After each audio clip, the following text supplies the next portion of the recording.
जय श्री ओम नमः सिद्धेभ्य। जय श्री ओम नमः सिद्धेभ्य। जय श्री ओम नमः सिद्धेभ्य।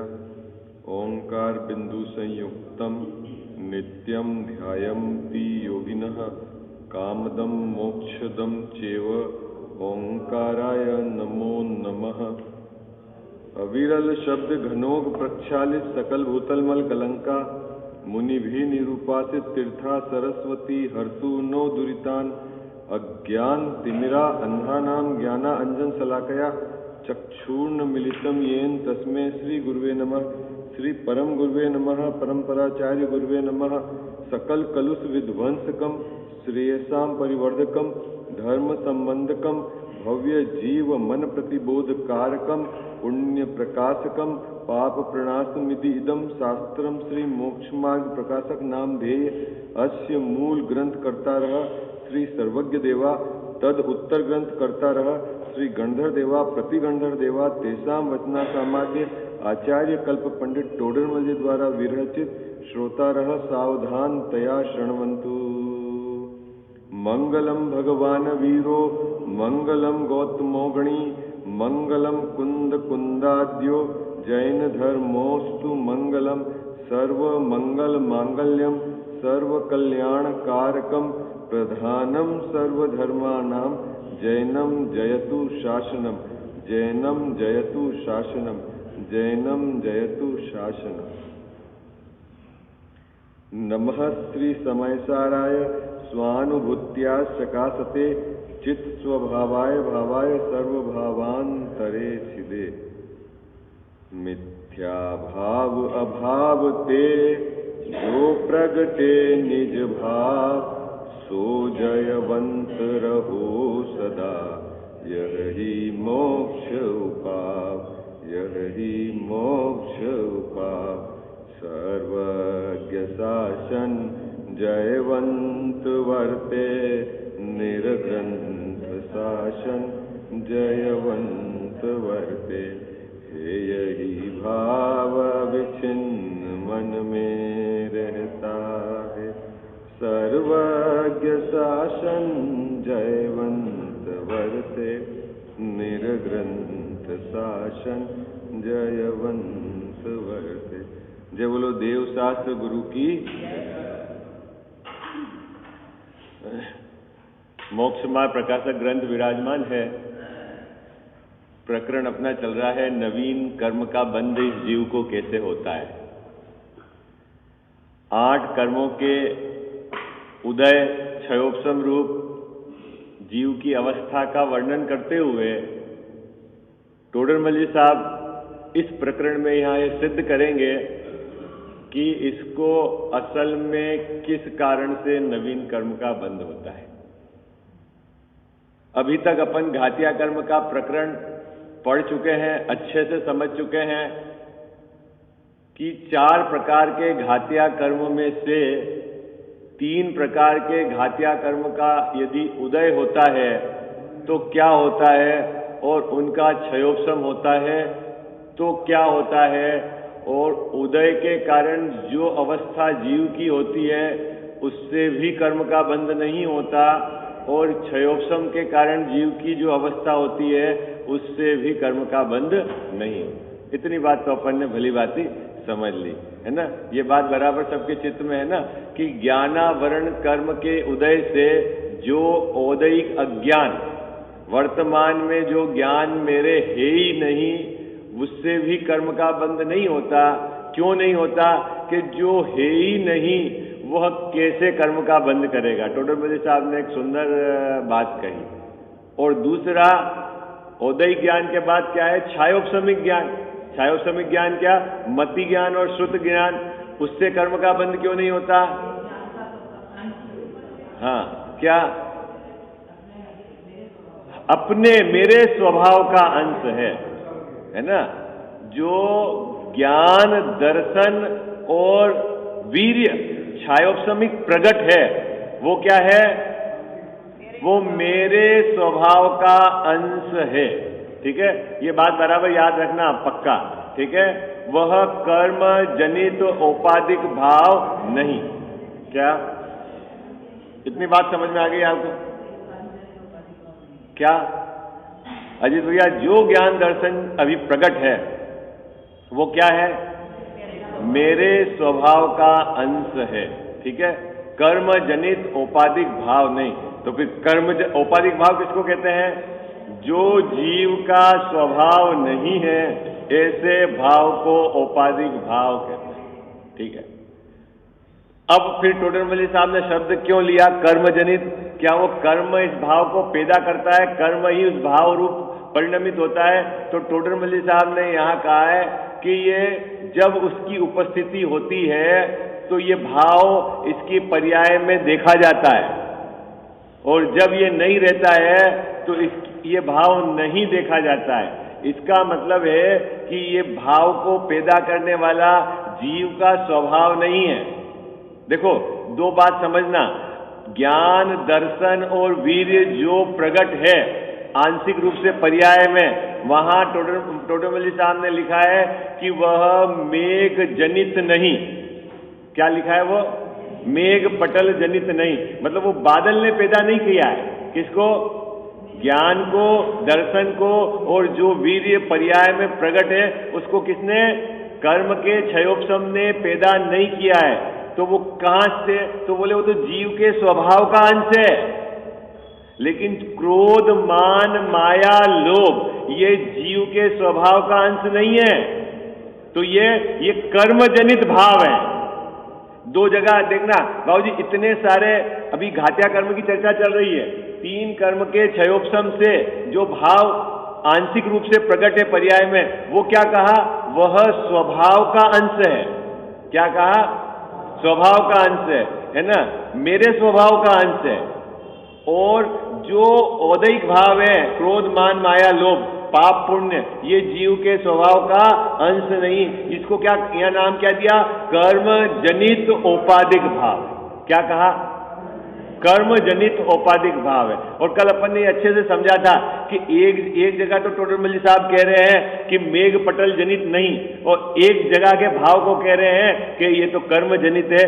वो क्या है? वो अपन ने कल इसकी चर्चा करी थी, और अब आगे टोडरमल्ली साहब इस चर्चा का विस्तार भी करेंगे। लेकिन अभी आज अपने को अंतिम 3 पंक्तियों का अर्थ समझना है। आप में से कौन ये पैराग्राफ पूरा वाचन करेगा और फिर अपन इस पर चर्चा करेंगे। अंतिम 3 पंक्तियां क्या है?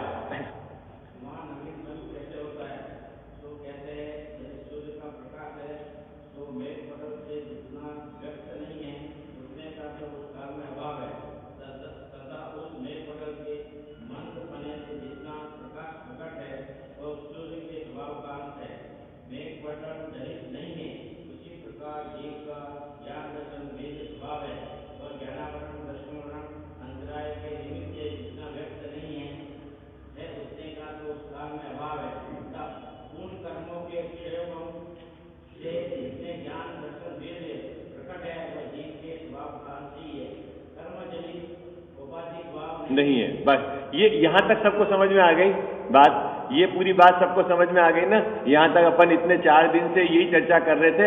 ये बाबूजी यहां तक क्लियर है ना ये बात? ये अब उसके आगे की 3 पंक्तियां आपने को चर्चा करनी है। क्या लिखा है? सो ऐसे स्वभाव का। कौन से स्वभाव की बात चल रही है? सो ऐसे स्वभाव का, मतलब जो पर्याय में आंशिक रूप से प्रकट है ज्ञान, दर्शन और वीर्य के क्षयोपशम से, जो जीव के स्वभाव का ही अंश है, ऐसे स्वभाव का।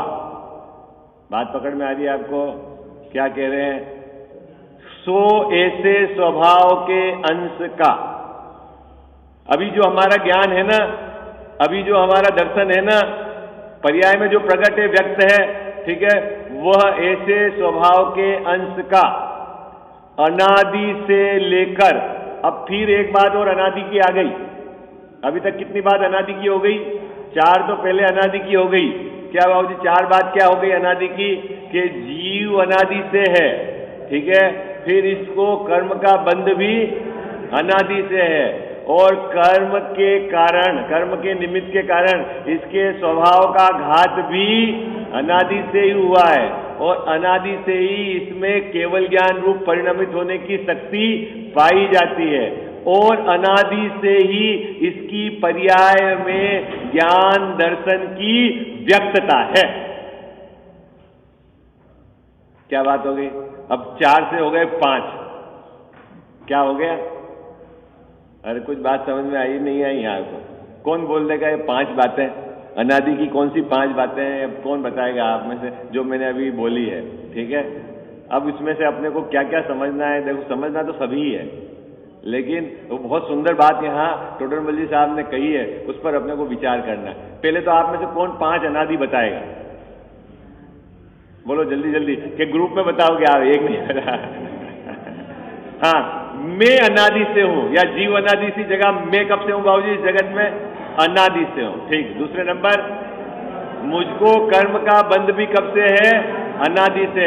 ऐसा नहीं कि पहले मेरे को कर्म का बंध नहीं था और फिर बाद में बंद हुआ, ये चर्चा पहले टोडरमल जी साहब ने कर दी है। ठीक है, तो मुझको कर्म का बंध भी कब से है?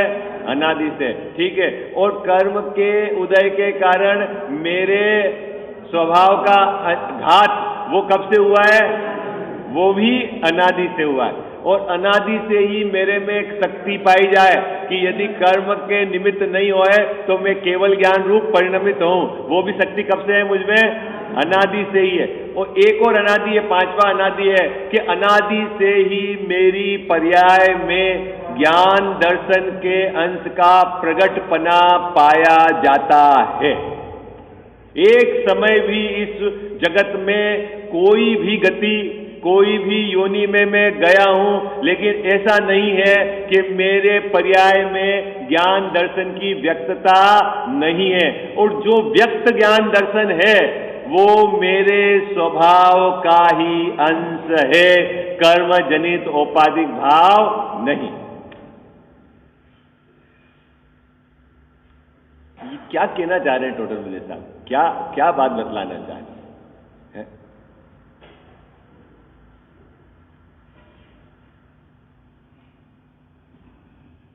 बाबू जी, गेहूं लेने जाते हैं ना, गेहूं बोरा खरीदना है, तो बोरा देखते हो कि अंदर से थोड़े से चावल निकालते हो, गेहूं निकालते हो? क्या करते हो? है? बोलो भाई, है? देखते क्या हो बाबू जी? है? वो थोड़े से गेहूं निकाल के देता है। अच्छा, उसको देखकर हाथ के गेहूं का निर्णय करते हो कि बोरे के अंदर रखे गेहूं का निर्णय करते हैं? हाथ में गेहूं देखते हो और निर्णय क्या करते हो? काय का निर्णय करते हो बाबूजी? काय का? कि वो जो पूरा बोरा है वो कैसे है, कैसा है? नहीं ना। अगर वो हाथ का गेहूं नहीं आवे तो आप बोरे का निर्णय कर सकते हो क्या? अरे बोलो ना, कि बोरे में गेहूं कैसा है? लेकिन टोडरमल जी साहब क्या कह रहे हैं कि अनादि से इस जीव की पर्याय में ज्ञान दर्शन यानी स्वभाव के अंश का व्यक्तपना पाया जाता है। इसका मतलब है कि उसके आधार से यह जीव अपने स्वभाव का निर्णय कर सकता है। सैंपल है आपके पास कि मैं कैसा हूं, है कि नहीं है? हाँ जी या ना जी? अब मुझे बताओ बाबूजी, अपने पास 2 चीज है, एक तो क्रोध भी पकड़ में आ रहा है आपको और एक ज्ञान भी पकड़ में आ रहा है। ठीक है, मैं अपना निर्णय किसके आधार से कर रहा हूं? अरे अभी किस आधार से कर रहा हूं भाई? अपना निर्णय किसके आधार से कर रहा हूं, है ना? क्रोध मान माया लोभ शुभ अशुभ भाव पाप पुण्य के भाव, इसके आधार से ही तो कर रहा हूं मेरा निर्णय। बोलो। अच्छा बताओ, आप अभी बोलते हैं ये तो बड़ा धर्मात्मा जीव है, ठीक है?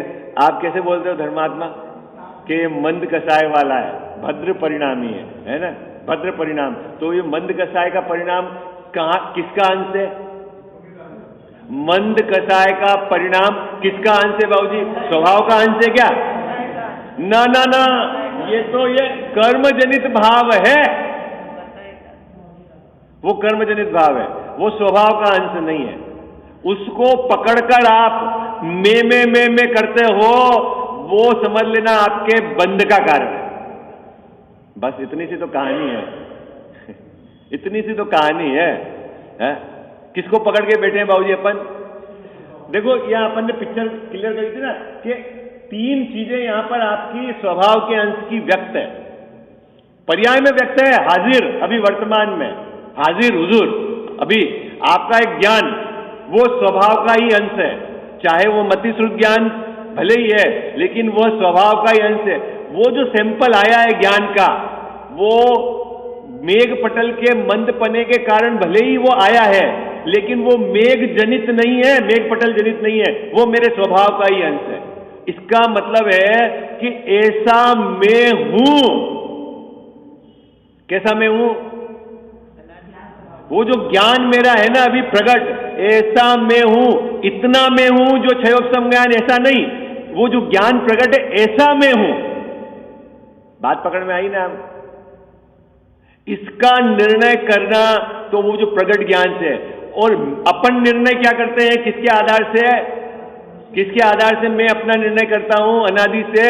क्या गड़बड़ी है कि मैं इधर से विकारी भावों से, शुभ अशुभ भावों से, पाप पुण्य के भावों से क्या निर्णय करता हूं कि ये मैं हूं। मैंने बहुत पाप किए हैं, पाप के परिणाम, और मैंने बहुत पुण्य के परिणाम किए हैं। तो पाप के परिणाम करता था तो मैं पापी, और पुण्य के परिणाम करता था तो मैं पुण्य वाला धर्मात्मा। लेकिन ये दोनों चीजें हैं, ये स्वभाव का अंश नहीं है।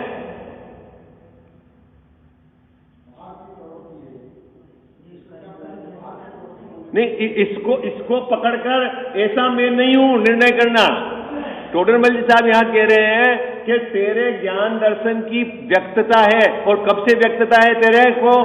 अनादि से व्यक्तता है। और जो ज्ञान दर्शन अभी प्रकट है थोड़े से रूप में है, पीछे ज्ञान का समुद्र है और अभी थोड़ा सा है, लेकिन उसके आधार से तेरे को पीछे जो ज्ञान समुद्र है उसका निर्णय करना है, ज्ञान स्वभाव का निर्णय करना है। कैसा हूं मैं? सरल काम है ना? बोलो, आज से अपने को क्या करना है? अपना जो ज्ञान है व्यक्त है उसके आधार से क्या निर्णय करना है बाबूजी? अपने। वो कौन निर्णय करेगा? ये भाई निर्णय करने वाला भी मैं ही हूं यहां पर। देखो, कर्म तो है जड़, ठीक है, और त्रिकाली स्वभाव तो त्रिकाल पड़ा हुआ है।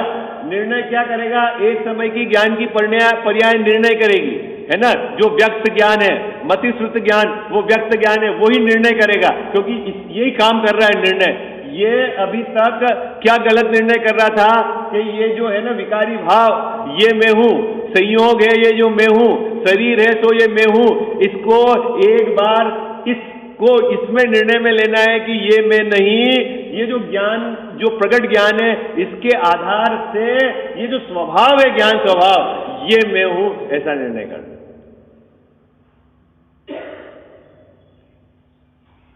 बाबूजी, ये है धर्म की शुरुआत, पुरुषार्थ। किसी कोई पूछे ना कि भाई धर्म करना है, मेरे को प्रारंभ क्या करना है, तो सबसे पहले उसको बोलना है कि तू तेरे ज्ञान स्वभाव का निर्णय कर।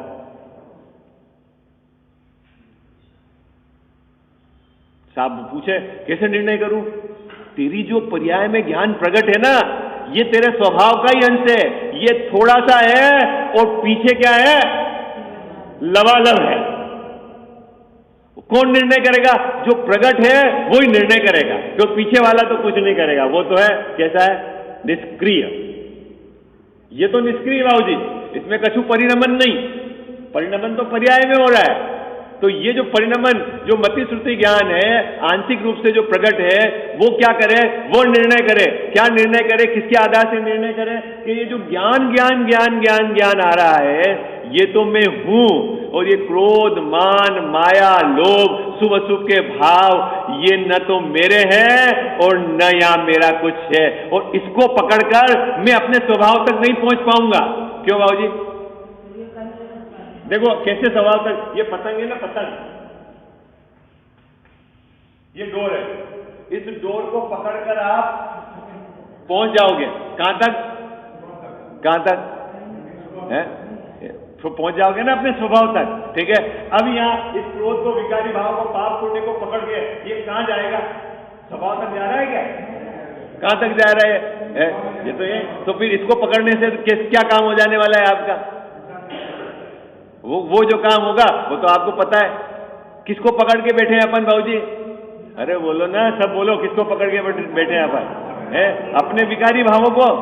मेरे को जानते नहीं हो, मैं बहुत बड़ा पंडित हूं, मेरी समझाने की शैली नहीं देखी आपने। ये क्या है बाबूजी, क्या पकड़ के बैठ गए हो आप? हमारे पास 5-5 फैक्ट्रियां हैं, ये क्या है, किसको पकड़ के बैठ गए हो आप? और टोडरमल जी साहब कह रहे हैं कि जो तेरे प्रगट ज्ञान है वो स्वभाव का अंश है, उसको पकड़कर तू ज्ञान स्वभाव तक पहुंच।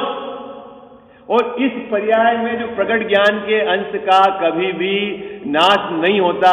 इस संसार अवस्था में प्रत्येक जीव के भले अक्षर के अनंतवें भाग तक, लेकिन पर्याय में ज्ञान दर्शन की व्यक्तता होती होती होती ही है। तो साहब क्या, अब यहां टोडरमल जी सुंदर बात कहते हैं। वो क्या कहते हैं, ये जो ज्ञान दर्शन है ये तेरी पहचान है जगत में, ये तेरे जीवत्व की पहचान है, तेरा रिप्रेजेंटेशन ये है। और जी कौन है रिप्रेजेंटेशन है? अभी जैसे आपके परिवार में 10 जने हैं और कहीं शादी में जाना है, ठीक है, तो आप किसको भेजोगे? पड़ोसी के लड़के को भेज दोगे कि तू वहां अटेंड करा और मेरा लिफाफा दे आना? अरे बोलो ना, है भाई। और वो ले लेगा लिफाफा, ले लेगा सामने वाला, भाई भेजा तो आपने, चलो भाड़ा दे दिया उसको आने जाने का, बोलो हैं बाबूजी? नहीं, अच्छा चलो आप नहीं गए तो आप अपने बेटे को भेज सकते हो, अपने पोते को भेज सकते हो, तो वो तो मान जाएगा ना वो, है? और पड़ोसी के लड़के को है, भले आपने किराया दिया हो, क्यों है? वो आपकी पहचान नहीं है, वो आपका रिप्रेजेंटेशन नहीं है जगत में। आपका रिप्रेजेंटेशन तो आपके परिवार का सदस्य, ठीक उसी प्रकार ज्ञान स्वभाव वाला मैं हूं और मेरा रिप्रेजेंटेशन वो ज्ञान से है और वो ही मेरी जगत में पहचान है। चलो ये तो आपने शादी की बात कर दी, बदनामी होगी तो बाबूजी यदि पड़ोसी का लड़का कोई गड़बड़ी करे तो किसकी बदनामी होगी? अरे बोलो, है? अपने मकान में ही रहता है तो है? क्यों? अपनी तो नहीं है, कोई घबराने की बात है क्या? कहने का मतलब है कि ये जो ज्ञान दर्शन प्रकट है ये मेरी पहचान है, ये मेरे जीवत्व की निशानी है, ये मैं हूं और इसका रिप्रेजेंटेशन इस जीव को अनादि से है। ये बात टोडरमल जी साहब इन 3 पंक्तियों में सिद्ध कर रहे हैं। और तू इसको पकड़कर अपने ज्ञान स्वभाव का निर्णय कर। गड़बड़ ये मत करना, जो क्षयोपशमिक ज्ञान है इतना अपने को ज्ञान वाला मत समझ लेना, इतनी भी गड़बड़ ही नहीं करनी। इस क्षयोपशमिक ज्ञान से ज्ञान स्वभाव का निर्णय करना है कि मेरा स्वभाव ऐसा है, यहां इतना नहीं हूं, इतना हूं बस, या ये हूं तो ऐसा का ऐसा ही, लेकिन इतना नहीं हूं, इतना हूं। समझ में आ गया आपको? मोक्ष मार्ग का काम कितना सरल है। हाँ जी या ना जी? अरे बोलो ना, आपके चेहरे से ऐसा लग रहा है बहुत कठिन पढ़ा दिया मैंने। क्या कठिन पढ़ाया? बहुत सरल ही है? कितना सरल है भाई। रिप्रेजेंटेशन तो है ना अपने ज्ञान की, है? उससे ये नक्की करना है ये मैं हूं, मैं पुरुष नहीं, मैं स्त्री नहीं, मैं ये नहीं, मैं ये नहीं है। जो ये कर्मजनित भाव, शुभ अशुभ भाव नहीं, पाप पुण्य के भाव नहीं, क्यों?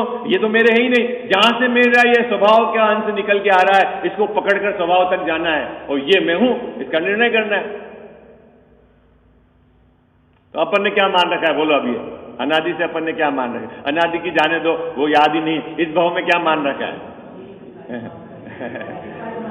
इस भाव में क्या मान रखा है? आप तो ये बता दो बाबू। क्या क्या मैं हूं, बता दो आप। क्या क्या मैं हूं? यहां इतनी सारी चीजों में क्या क्या मैं हूं?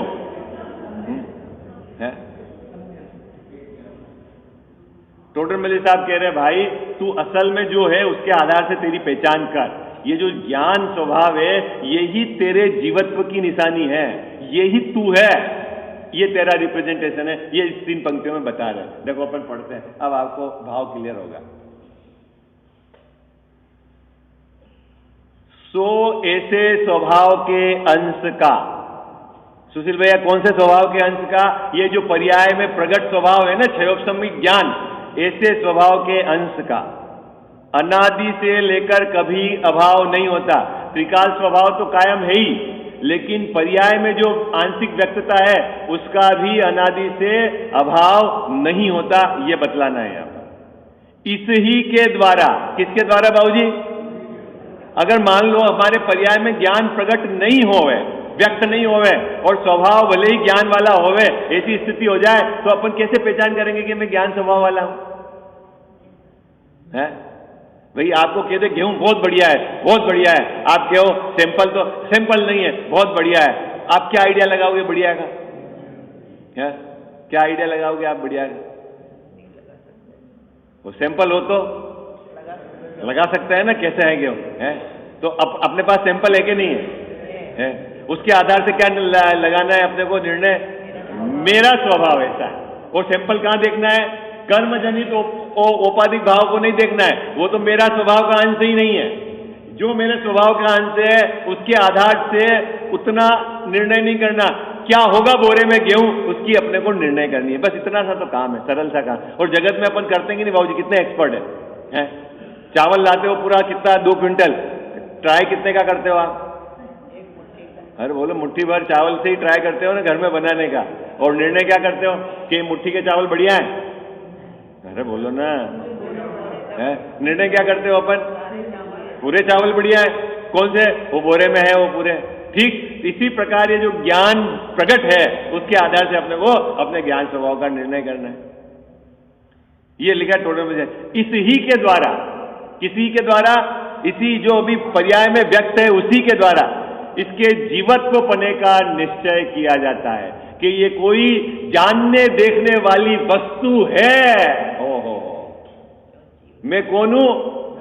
ये जो ज्ञान दर्शन प्रकट है इसके आधार से ही अपने को निर्णय करना है, मैं तो जानने देखने वाली वस्तु हूं, शरीर नहीं हूं, कर्म नहीं हूं, शुभ अशुभ भाव नहीं हूं, क्योंकि इनमें जानने देखने की शक्ति नहीं है।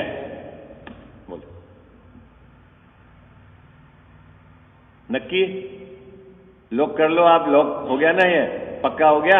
क्या पक्का हो गया? जो मैं जानने देखने वाला हूं, किससे? अपने जीवत्व पने का पहचान निर्णय इससे होता है, जो पर्याय में अपना व्यक्त ज्ञान है उसके आधार पर।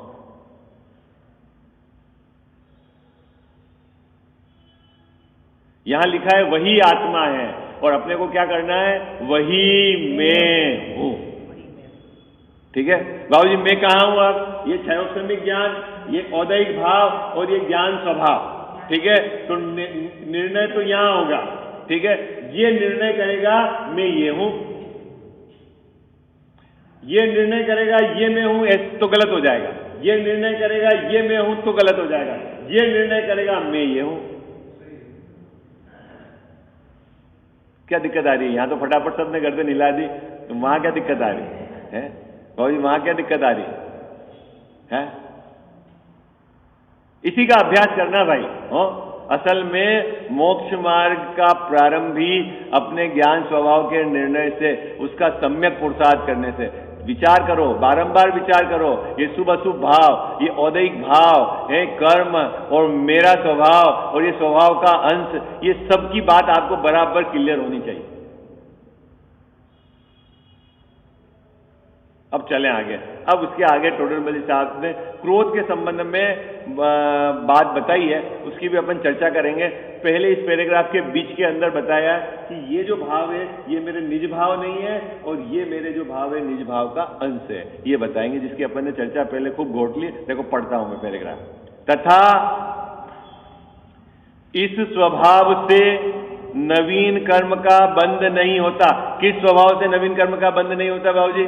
जो पर्याय में प्रकट स्वभाव है आंतरिक रूप से, उससे नवीन कर्म का बंध नहीं होता। क्यों नहीं होता? उसका कारण आपको पता है, क्योंकि वह मेरे स्वभाव का ही अंश है।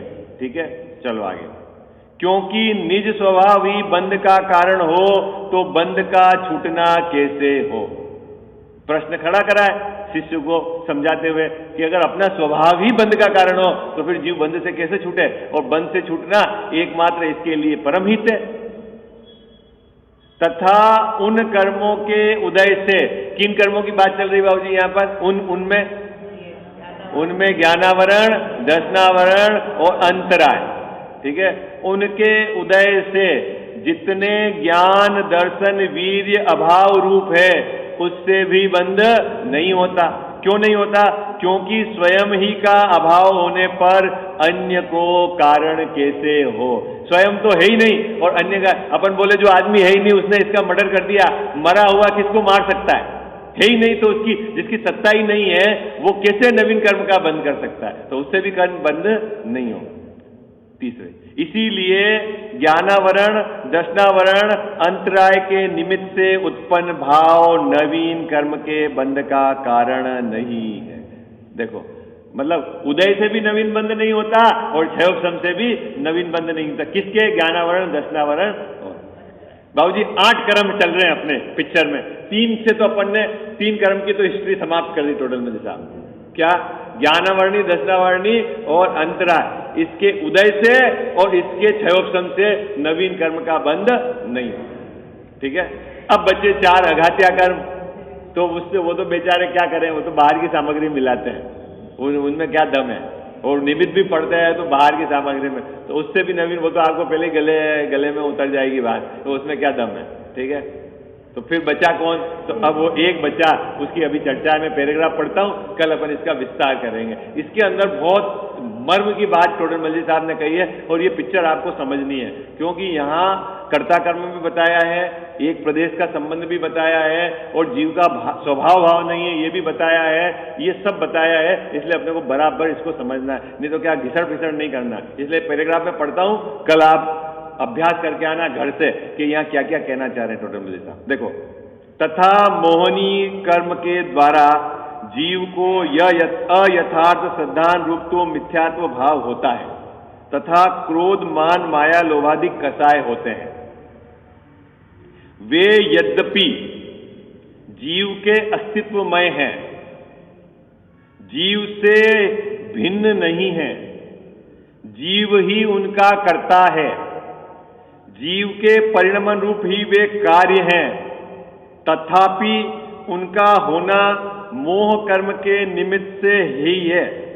कर्म निमित्त दूर होने पर उनका अभाव ही होता है, इसीलिए वे जीव के निज स्वभाव नहीं है, औपाधिक भाव है, तथा उन भावों द्वारा नवीन बंध होता है। इसीलिए मोह के उदय से उत्पन्न भाव बंध के कारण है। ये पैराग्राफ अपने को समझना, ये बहुत कॉम्प्लिकेसी वाला पैराग्राफ है। एक तरफ तो कह दिया जीव के अस्तित्व में है, जीव ने ही इनको पैदा किया है, जीव से भिन्न नहीं है, और फिर नीचे कह दिए हैं कि ये तो जीव के स्वभाव भाव नहीं। ये थोड़ा सा घिसेंगे अपन इसको, तब आपको ये बात समझ में आएगी। विशेष चर्चा की